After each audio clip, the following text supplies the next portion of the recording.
Hi, this is Jason Fielder with the Daily Forex Report for July 9th. We're looking at the US-Japanese pair today. This pair closed down for this session. It is moving up though. The bias is to the upside. We have a range for this next session of 107.96 and on the lower side 106.33. And we're looking for resistance pretty much to come in the market at this point here, and a little bit lower for the support at about this point. So I am looking for this pair to continue moving up here in the next session or two.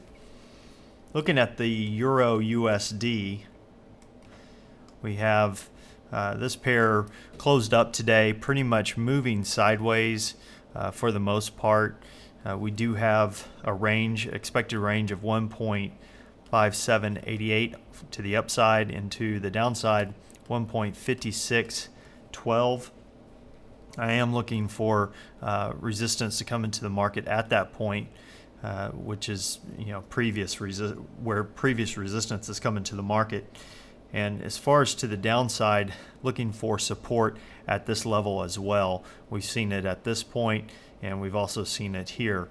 Now another day or two we'll have a pretty significant, this will become a fairly significant low, and we'll have to see if that low is taken out or if the market's going to continue up. But for now, the bias is to the downside. It's moving sideways, and it closed up today. So let's take a look at the pound. The pound shot up today. It did break out of its range from yesterday. I thought that might happen, and it did. It made a higher lows, which typically means that it's going higher. I believe this is going to continue down, though, especially after the news announcement tomorrow. We are going to have a range. I'm looking for the range to be between 1.9871 and 1.9627. As far as resistance in the market, I'm looking for it to be just a little bit higher around this point, around 1.9918. And as far as support, pretty much at this level again.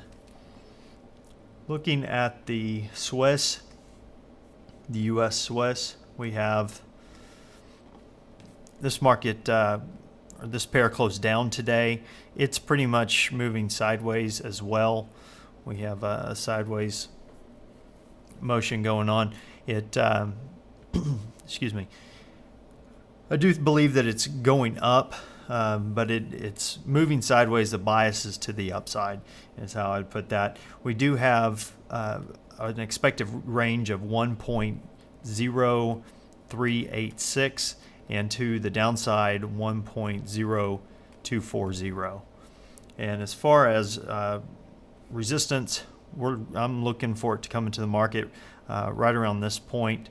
At the highest, at the lowest, we're already there. So this market really is going to either come on down or it's going to break through to the upside. It may continue moving sideways for just a little bit longer, but I think one of these two scenarios is going to happen because we are at a resistance point.